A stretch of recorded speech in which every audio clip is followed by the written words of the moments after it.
This is Business Morning on Channels Television. Thank you for joining us. I'm Ladi Williams. And I'm Chimeze Obi Iwabu. Good morning and thank you for joining us. Happy Friday. Well, we're starting off in Ogun State, southwest Nigeria, where the government yesterday launched a digital economy and empowerment project to accelerate internet penetration in the state. The public-private partnerships project is expected to attract big investors from around the world, as well as leapfrog the state into the fourth industrial revolution. The vice president, who joined the launch virtually, says Ogun State has taken the leadership in digital technology and that the project will bring about a digital revolution. Meanwhile, Nigeria Port Authority says that tickets for the electronic call-up for trucks, also known as the ETO, will not be issued to cargoes bound for the AP Mola Terminal at the Lagos Port complex in Apapa for the next 24 hours. In a series of tweets, MPA says the latest development is due to the fallout between the management of the APM terminals and the members of the Maritime Workers Union, which disrupted the terminal operations. It adds that the authority is working to resolve the ongoing dispute between both parties, and the terminal will not be able to receive or exit cargoes. And the Central Bank of Nigeria says it will provide financial support to local sugar producing companies to upscale local production in order to minimize importation, which gulps up to $1 billion annually. According to the governor of the Central Bank of Nigeria, Mr. Godwin Emefiele, if sugar producing capacity is eventually met, sugar will be added to the forex restriction list. Let's take a listen. The Central Bank of Nigeria spends close to between $600 to $1 billion, $600 million to $1 billion importing sugar into the country. And that is a humongous sum of money. And in line with the pronouncement of the Mr. President that there's a need for us to begin to think about producing what we can eat or feed on what we can produce, it's about diversifying the base of the Nigerian economy. And so we're saying that if Nigeria can produce sugar and be self-sufficient in food production, that this should be something that we should support. And that's the reason we have decided to come today to give credence to the backward integration program of the federal government, and we are ready to give the support. Land has been provided. You've gone round. You've seen that this location is well suited for this project, and some of the primary equipment are already here, beginning from the plantation, sugar plantation, into the importation of the equipment that is needed for the manufacturing and all the processing. So we would provide not only the Naira, or some of the Naira, because I know that Dangote himself, as a big man in Nigeria, he has equity that is contributing to the project. We would also leverage by providing some funding for this project in Naira. And of course, he needs dollar to import the equipment that will keep this project running. Hopefully in the next 2 years, we'll provide that support. So that is our interest here, because it will reduce reliance on importation on forex. And let me seize upon you to say this, that we are looking at sugar, we are looking at wheat. We started a program on milk about 2 years ago. Eventually, this product will go into our FX restriction list. You will just want to see to what extent we see the traction that is coming on from those who are currently importing these items, and we are putting their feet on fire to say that we all must work together to produce these goods in Nigeria rather than import them. All right, recently, the social media was saturated with controversy surrounding the Nigerian Sugar Master Plan, with letters that emanated from big sugar refiners in the country. Well, this, many analysts say, if not properly handled, will discourage and hinder investment in the industry. What are the key issues? What are their implications? And what is the way forward? Joachim Mark-Ebong, senior analyst at SBM Intelligence, joins us next. Keep it here with us on Business Morning. All right, we're being joined by Joachim Mark-Ebong on this particular topic, looking at the sugar industry. Thank you very much, Joachim, for joining us on the show. Good to have you. Thank you for having despite a growing health consciousness, sugar production in Nigeria has been identified as a revenue opportunity, for the country, as the world pay attention to the climate change, with ethanol witnessing growing demand in the transportation system. However, sugar output in Nigeria has remained low. Just wondering why. Yes, it has remained low. Like you rightly said, sugar is one of Nigeria's most important commodities. And because of that, the government back in 2010 or so saw that we were spending a lot of foreign exchange on importing sugar and decided to come up with a national sugar master plan in order to help to increase the volume, of sugar produced in the country. But that hasn't happened. And one of the reasons for that, at least, according to some players in the industry, is that not everybody is playing by the rules. So what the government was trying to do with the sugar master plan was to give a concessionary rate for the importation of raw sugar, while those people giving that concessionary rate now get local capacity and use backward integration in the country like here. What the central bank governor is saying. Yes, precisely. Yeah. So basically what he's trying to do in your last clip is that they're just trying to double down on the National Sugar Master Plan. And then as production comes up, which they hope it will, then they will now put sugar on the list of commodities that are not eligible for foreign exchange. So unfortunately, that plan hasn't really taken off because some of those targets and some of those quotas are not being really adhered to by all the players in the industry. So the idea is that the government says you get a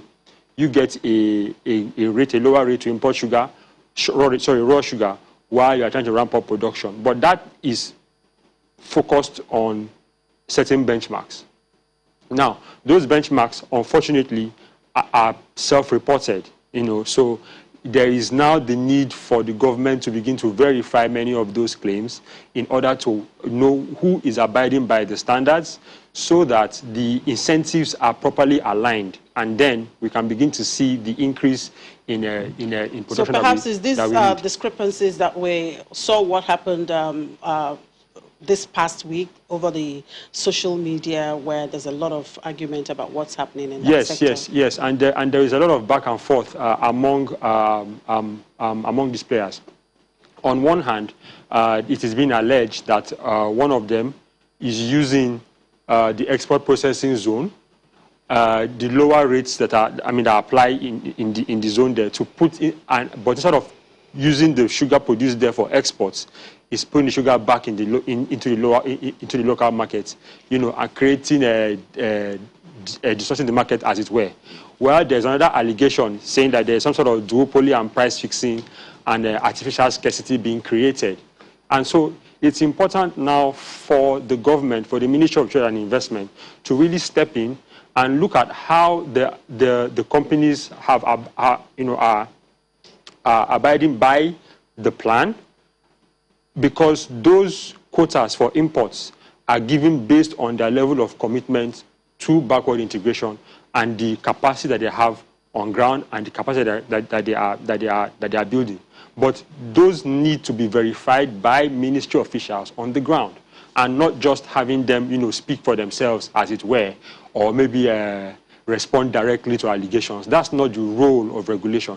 The role of regulation is to ensure that the rules that were agreed on are applied across board, and everybody is, abiding by those rules. And where some issues may come up, in order to optimize the plan on the ground, then they should all do that around the table and not, subject these things to the court of public opinion. So another factor hindering sugar production is land acquisition. And many sugarcane farms have been turned to residential use. For you, what's your take on solving this issue, when it comes to land, getting the hectares needed for sugar production? So typically all land is vested in the federal government, specifically in the state governments. And so depending on the various issues between the communities on one hand, the government, and the producers, the would-be producers on the other hand, they will need to come up with a way by which they can get the land that they need, and then everybody can be happy. But the problem is that, again, like you said, the need for the states to actually allocate land and then combine with the interests of communities that have already been on the ground there and have been living there for quite a while. So they need to balance all these various interests. Again, that is where, I mean, the issue of governance and regulation comes in. If the Ministry of Trade and Investment wants there to be an increase in sugar production, these are some of the issues that they need to sit down around the table with the communities, the state governments, and the companies to solve, in order for everybody to get, some kind of a win-win scenario. As we all know, sugarcane production is pretty land intensive, and again, if you don't get the land, you won't be able to ramp up production to the level that Nigeria needs in order to achieve, one, self-sufficiency, and even enough also to export. All right, let's look at some of the incentives now that the government have tried to put in place to boost domestic production of sugar. Have a 5-year tax for investors in the value chain, a 10% import duty and 50% levy on imported raw sugar, and then a 20% duty and 60% levy for imported refined sugar. How effective are these incentives? So typically, they should be pretty effective in order to increase investments. But again, when you are able to use something like an export processing zone and use the generated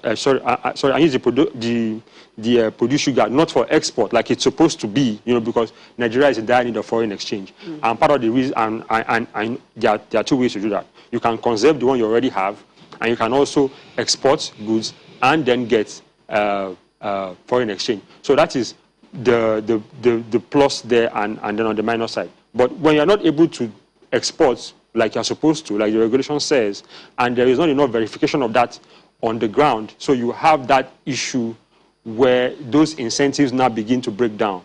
Because if 2 people or 3 people are abiding by laid down regulations, and then now 1 or 2 or 3 people who are not, it distorts the incentives. And all of these are signals that current investors and would-be investors are also looking at before they can put their money into invest, and not just even in sugar, but even in all the other sectors. Now, Nigeria is not a country that has lack of plans. Nigerians can plan for the ages, right? But the problem, as always, is the capacity to enforce those plans. The capacity to let people say that, hey, we're not going to allow one rule for you and one rule for somebody else. And if there is, and if there are issues in the industry that warrant people needing to come around the table to discuss and find a way around it, then that's fine, but not just allowing people to skirt around those rules. And that is what has really plagued Nigeria's lack of an industrial base so far, because creating industry is difficult, it's hard, and you need firm rules and firm application of those rules in order to see the industry that you want to create. And those industries are what will give Nigerians the high quality jobs that will, reduce poverty and all of those things that we all talk about so much. Okay, how are we doing compared to other African countries? Again, not very well. I mean, Nigeria sugar production has been largely flat now for about 10 years or maybe more. And so it's not really very well done with regard to even across agric products.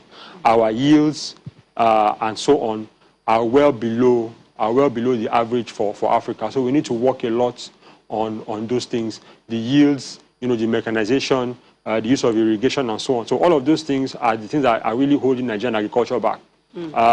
This kind of large-scale investment that the NSMP was supposed to engender would have accelerated issues, things like mechanization, use of irrigation, and so on. And then the knowledge gained there may even be applied to other sectors and to other food groups as well, in order to boost capacity across agriculture in Nigeria. But again, that really hasn't happened. And before the CBN takes any action with regard to putting sugar on the exports on the forex restriction list, these issues really need to be solved, and we need to see a real ramp up in sugar production before we can say that yes, we have dealt with this sector, we've conquered this sector, and then we can go on now to other sectors and then apply particularly now that we're talking lessons about climate change. Anyway, Brazil is the leading global producer of sugar. Are there lessons to be learned from Brazil, perhaps to better understand how to enter the ethanol market?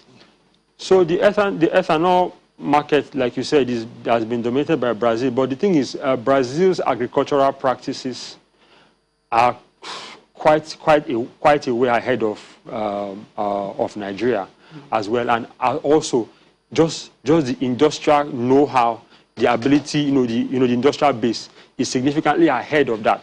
And what the NSMP was supposed to do was to try to bring some of Nigeria's biggest industrialists, into this conversation and tell them that, look, you have your Dangote, you have your Bua, you have your flour mills and so on. And to say that you guys are some of the biggest industrialists in the country, bring your expertise, bring your know-how, bring your money into this sector.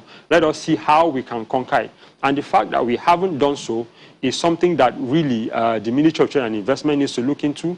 The Ministry of Finance, the CBN need to really come and sit down and find out why this hasn't happened yet, because these are some of the biggest players in the game. And if for any reason or reasons they cannot make it work, then it is definitely something that we need to look into much more closely. How we can solve such problems. And I guess the earlier we do that, the better for definitely everyone, and of course encourage more investment into the sector. Thank you very much, Joachim McAbon, Senior Analyst at SDM Intelligence. We do appreciate your time. All right, the Nigerian Capital Market Community held its first meeting for the year on Thursday. We will be getting analyst perspective on some of the decisions reached after the break. Keep it here with us. At the CMC meeting held yesterday, members discussed issues bordering on implementation of the 10-year Capital Master Plan, implementation of the FinTech Roadmap, as well as other salient matters relating to the capital market and the economy. Well, joining us now to look at some of those is the head fixed income market at Chapel Hill, Durham, Oladipo Ajayi. Good morning, Oladipo. Thank you very much for joining us on the program. Good morning. Thank you very much for having me around today. Now, the CMC of the SEC had its first quarter meeting for 2021 to discuss the development in the market. One of the major highlights was how the e-dividend mandate process and the implication of the unclaimed fund trust fund on this process. What are your thoughts? Yeah, I think it's one of the key things that they actually need to discuss, considering the new Finance Act that was released and the implication of what we think that will be on investors. So for investors not to be discouraged in terms of investing in the capital market, considering that they will find it very difficult to actually get the dividend, which is the return for their investments. I think it's actually very pertinent for that to be key on the list of discussion for yesterday's meeting. We were not surprised to actually see them actually deliberate so much on it and also find a way to actually ameliorate the issue. And part of what they are trying to do is to work with market players, CMOs, to ensure that all their clients are actually enlist on the e-dividend platform, so that there will be that ease of getting return to investors, and that will further actually increase the participation of investors in the market, because we know for a long time one of the deterrents to a lot of people in the capital market is the difficulty in getting the dividend for their investment. So, but now that that is very key in the heart of the CMC, and I think it's a right movement towards the right direction. All right, Mr. Ajayi. So the SEC is at the midpoint of implementing its capital market master plan to further deepen the capital market. What would be your suggestions as the implementation progresses? Yeah, like we all know, our market is not so much deep yet because there's still a lot of opportunity that this market can actually give out.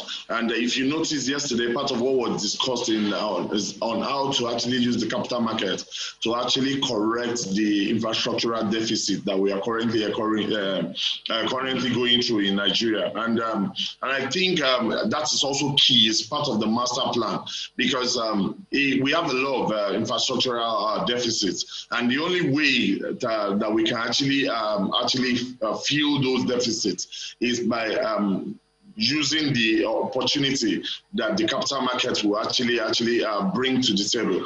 And if you look at from time immemorial, a lot of people have shunned the capital market. To actually leverage the opportunity that the capital market will bring to the table to actually correct some of those anomalies. And this is also part of the master plan of the CMC. And I think it is very essential in such a time like this. All right, talking about raising money, for from the capital market for infrastructure. Let's look at what's happening in the fixed income market. There was the NT Bills primary market auction on Wednesday, and we saw yet again another 100 basis points rise in the 364-day instrument. What is your take on the result and the allotments in the last NTB auction? I think the auction, the poster of the auction shows that it was a deliberate decision to actually push the rate further up, and it's a signal that the government has been sending to the market, and I'm sure the market has been able to actually understand the signal now, and market is following in the same direction. Because if you look at what was issued on that instrument, what was actually offered, the government offered to actually issue 49.1 billion. By the end of the day, they issued about 132.12 billion on that instrument. So it shows the aggression to actually mop liquidity from the system.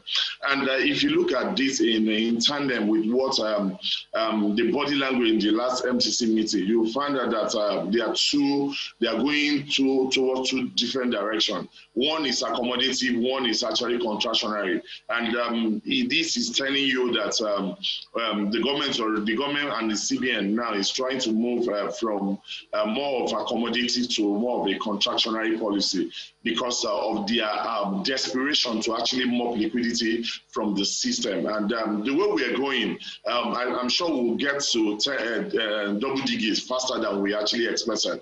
And if you look at the inflation figure that we also saw yesterday, and we saw inflation actually climb to the 18th floor. So it's a cause for concern for investors. And as a result of that, we saw the impact of that in the bond market yesterday as well. We saw yield in the long end of the market actually crossed the 14% level. So as we speak, we think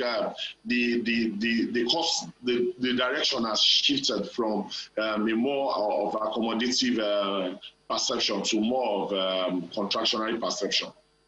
All right, based on the result, what strategy should investors adopt in the fixed income market, and what's your outlook for the fixed income market in this quarter?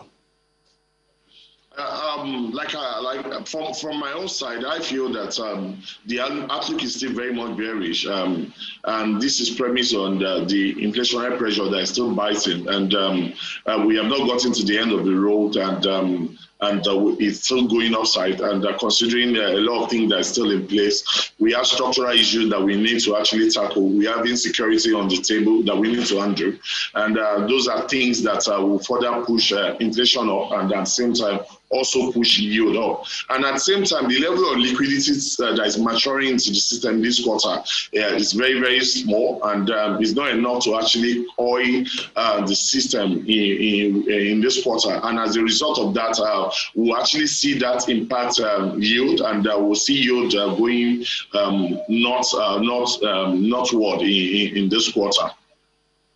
All right, you did mention, of course, the inflation, which you said had climbed to the 18th floor. Now, as the inflation continues to go upward, how can investors bridge the negative real return? I think there are other instruments that can actually give return that is a bit higher than what we are currently getting in the fixed income space. There are a lot of products like the infrastructural funds that gives like a 10-year fixed income return plus close to about 400 to 500 basis points. And that with that, when you invest in such products, it helps to actually augment the negative real return that you are currently seeing in the market. And in the same vein too, there are other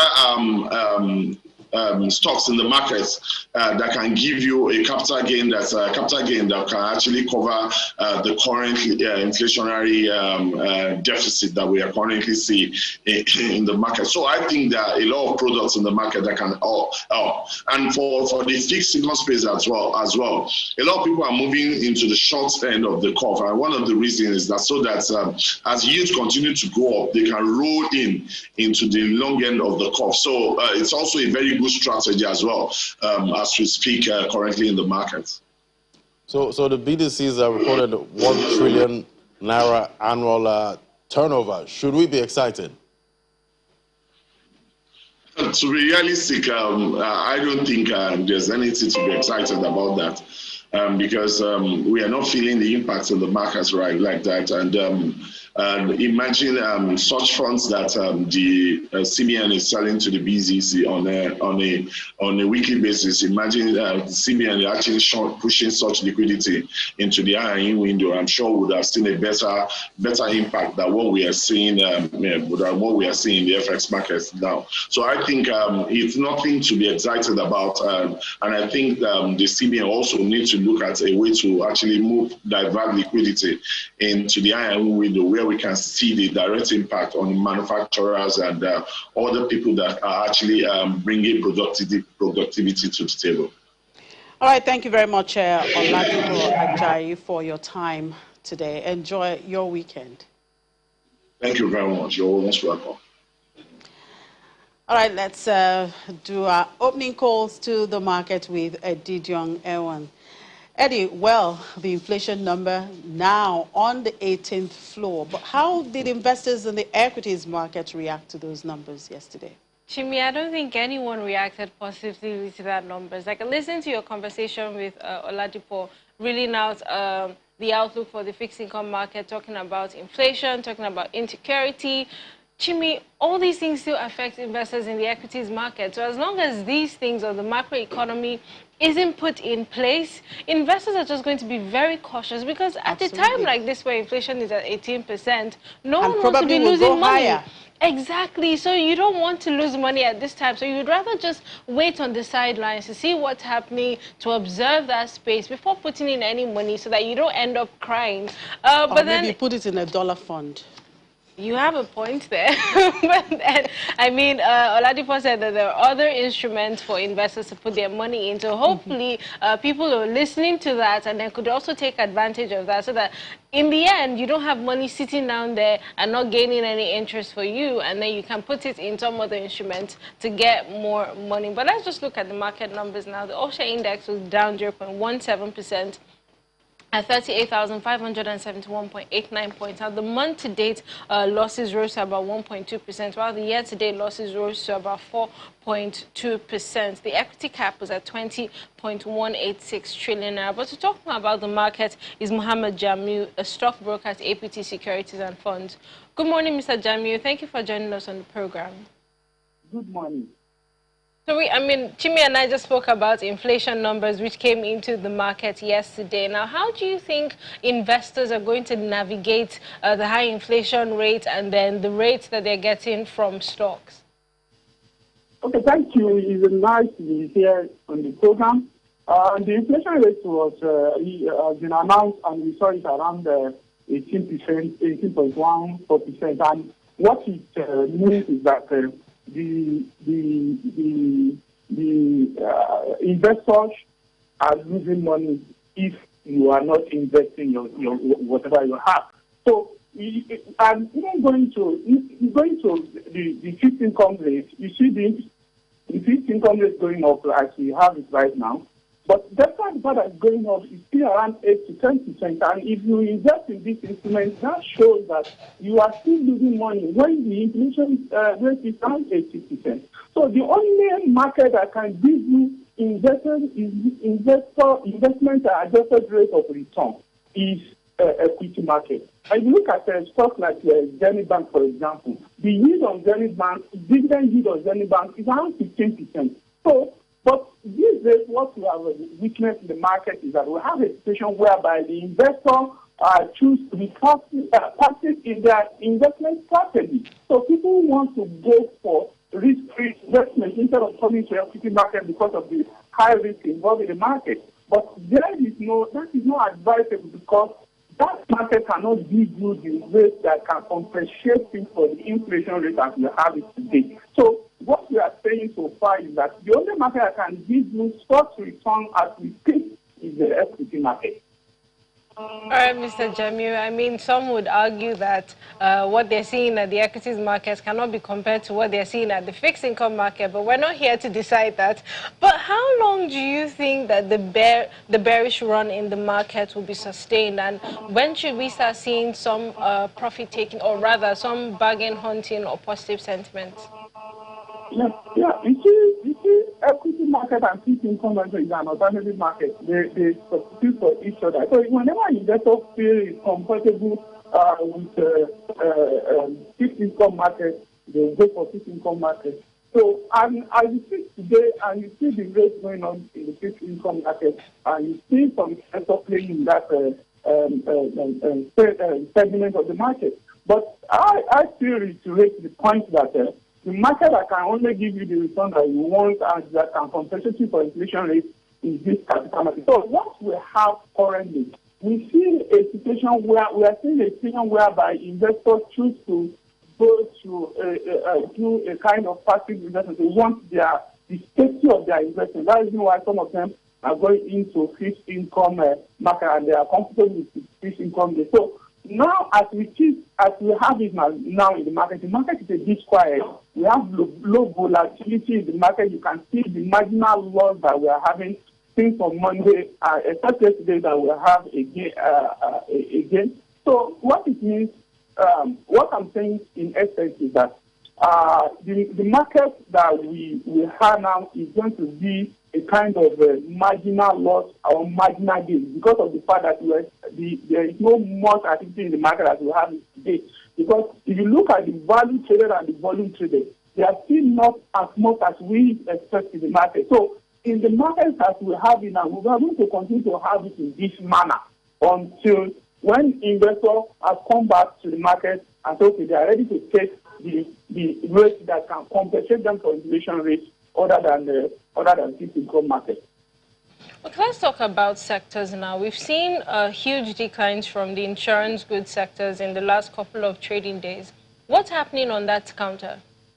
You know, in insurance sector, the issue we have in insurance sector is not that sector that is active in the market. So whenever you see loss in a particular stock, that sector may likely to be on the negative.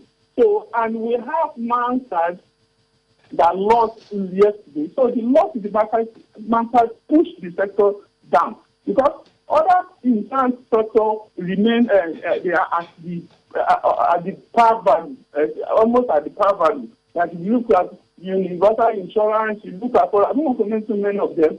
Some of them there are no activities on them. So anyone that has activities, when it gains, you see insurance sector gaining. When any of those stocks lose, you see insurance sector losing. So the insurance segment in the market is a bit low, and that is why you saw the loss. And the loss is as a result of the one we have in Mansard. All right, Mr. Jamiu, thank you for your input on the program. Have a lovely weekend ahead. Thank you very much. Mohammed Jamil is a stockbroker at APT Securities and Funds. We'll just look through the market numbers now. Activity level was mixed yesterday, but mostly positive. We saw volume higher by about 14.9%.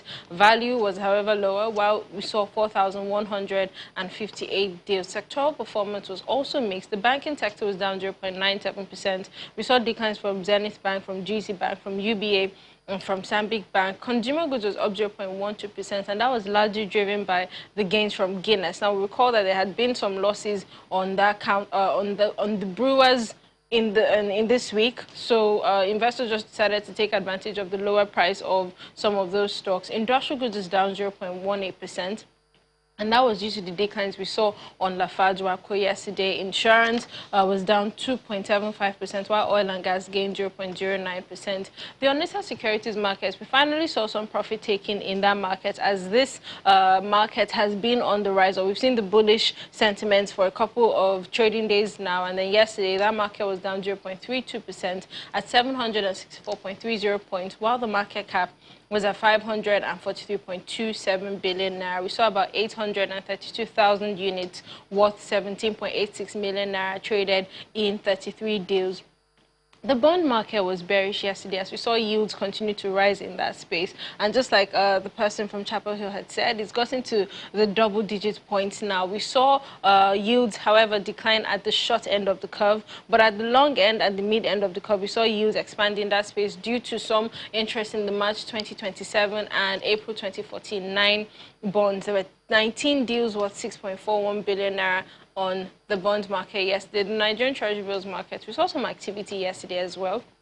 But then we saw yields flat in that space. Now, there were 11 deals worth 5.60 billion naira. The CBN special bills market, there was a reduction yesterday. We saw 9 deals worth 10.94 billion naira, while the OMO market was also bearish yesterday with yields declining in that space. There were 8 deals worth 13.90 billion naira. Well, hopefully today we'll see how investors, continue to react to the inflation numbers. The outlook for the fixed income market is that yields will continue to rise. The equities market, we're just waiting to see what really happens, and we hope investors actually just come back into the market and make some profit, Jimmy. The truth of the matter is that if you're a long-term investor with risk appetite, yes, perhaps you might have your return on investment in the equities, but with the uncertainty in the country, of course, every average investor will want to go to kind of a risk-free area where they can, get their return on investment as quickly as possible. Anyway, we'll continue to track the markets. Thank you, Eddie. All right, we take another quick break, and when we come back, we do an opening call to London. And for London market report, let's bring in Juliana. Good morning, Juliana. Well, China reported a record 18.3% growth rate in the first quarter of 2021. That's quite huge. So what are economic analysts and investors in the UK saying about this? Well, it's certainly an eye-watering figure, especially if you compare it to last quarter's growth, which was about 0.6%. Of course, within China, lots of their economists are citing their rapid, containment of the COVID-19 infection. Whilst the world was going into closure, China was managing to open up its factories, and industrial output continued into its frenzy. A lot of people, though, are comparing it to year-on-year because, of course, this time last year, China had their first contraction in decades. So this 18% rise was to be expected and just is short of what analysts' expectations are. I think one of the most important factors is looking at household consumption, which in China is growing expeditiously as people start looking inwards when it comes to manufacturing and bringing up their own industries. A lot of people are turning their back on the world's biggest factory. So for fast-forward growth, China will be looking at this household consumption. But yeah, these are great figures. On Brexit issues, 2 key European Parliament committees have overwhelmingly approved the UK's post-Brexit trade deal with the EU, bringing its ratification closer. However, the EU still has concerns about the way the UK is implementing the separate protocol for Northern Ireland. What is the update on this? Well, yes, as you said, two MEPs, well, two parliamentary processes managed to ratify that last-minute Brexit deal, which was done on Christmas Eve last year. It has provisionally been in place since January, which does allow some tariff-free importing and exporting on some goods, but it hasn't been ratified yet. That process has been ongoing, but the European Union put it on ice a couple of months ago because, of course, there's been this massive spat about the Northern Ireland Protocol, which is supposed to prevent a border being on the island of Ireland. Also, as well, Britain certainly upset the European Parliament when it decided to extend the grace period of some protocols. But yes, the ratification process does appear to be finally in place, and hopefully it will be fully signed off towards the end of the year. And as the week wraps up, what more is on the radar today? Well, pretty quiet today for economic corporate news. The FTSE actually opened up to record highs today, hitting above that 7,000 mark. And this is really because of buoyancy from the world's second largest economy, China. That's really cheered markets. We're also expected to see the Wall Street open much higher as well. Of course, as well, there's a vaccination rollout sentiment that the global economy could indeed be rolling once again. All right, Juliana, we'll hear from you again later in the day. Thank you. Okay, let's see what's happening in the crypto market. Well, Ladi, Nigeria's inflation rate now on the 18th floor. Should we now run to the crypto market? Well, some analysts believe that Bitcoin is a good hedge against inflation, but it's a risky market. It's up and down, up today, down tomorrow. Yeah. So, yeah, you need Very to volatile. get an advice from a professional for that one. A market cap at $2.21 trillion, that about 1.0%. 24-hour volume, $223.32 billion traded. Bitcoin dominance still going down. 52.14%, down about 0.73%. Let's talk to Olumide Adesina now to get more insight. Hello, Olumide. Hello, Olumide. Yeah, hello, Ladi. Happy Friday. Happy, thank God it's Friday. Good morning. Great to have you, Olumide. Yeah. Well, some of these altcoins have done really well year-to-date performance. Some up 4,000%, 2,000%. Dogecoin is up about 2,900% from January. So if you invested $1,000 there, you'll be up about $29,000 today. Olumide, some altcoins haven't done so well. How should traders be playing this market? Yeah, I think players need to be cautious. Just like you said, the market has been very volatile. Bitcoin hit record high some days ago.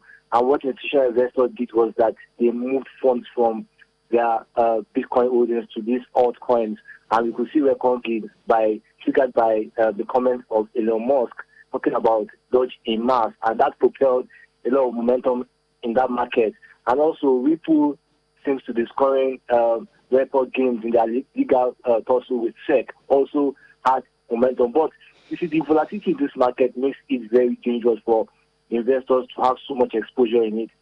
Just as we speak, Doge dropped from its all-time high by 15%, and that tells you the volatility that is ongoing. So investors need to be aware that putting so much funds into this market comes with so much risk.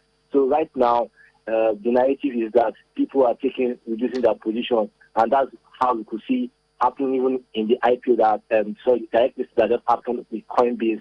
Investors had to reduce their positions. The shares went as high as $425 per share before closing at $328, telling you that investors see the volatility as a growing risk. So when do you see a major pullback happening in this market? Yeah, pullbacks are already coming. Mini pullbacks are already gaining momentum. I think major pullbacks will come when we start seeing the fiscal officers, I'm talking of government, tampering on regulation. We just heard what the Turkey government said, that they will be banning crypto payments from the end of April. And just recently, the United States are already coming up with their own digital dollar. So those are growing risk for the crypto market.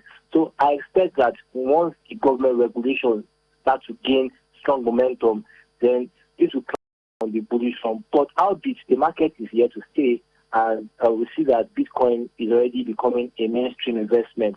But for retail investors, the volatility might catch them pretty bad. So we advise that they stay off the market with so much positions. Thank you. Okay, so how's the Coinbase stock looking today? Yeah, Coinbase now is trading about $328 per barrel. Sorry, $328 per share. That's far better than the reference price. But if you look at the price, investors were thinking it will not looking too good, because the stock was supposed to have a valuation of about $100 billion, but right now it's trading about $65 billion. That's just telling you that investors are not just looking at the profit margin. They're not just looking at the fact that this is a pioneer crypto exchange. Investors are looking at, would this impending regulation have an impact, and also how do we able to scale in other markets. Coinbase is not in Nigeria presently, and that happens to be Africa's biggest market, and that's because of the regulatory restrictions by the Apex Bank and the Security Exchange Commission. So all those things are one of the growing risk Coinbase really. But I think the stock is still a good stock to buy. You're looking at the prevailing conditions and its position in the market. They had about $225 billion under asset management by institutional investors. So these are good size for the stock. All right, Olumide. Thank you so much, Olumide. It's always great to talk to you. Enjoy your weekend. Let's hope it's a profitable weekend. Yeah. All right, there you have it, Jimmy. Yeah.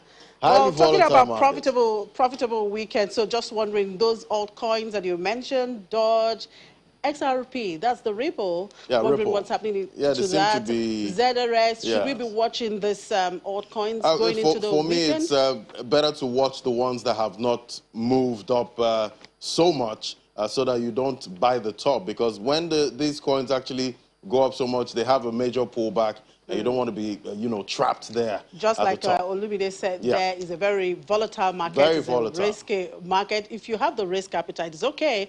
But as you get in, please get professional advice.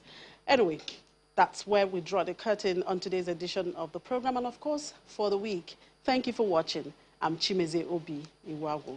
Thank you for watching. I'm Ladi Williams. Enjoy the weekend.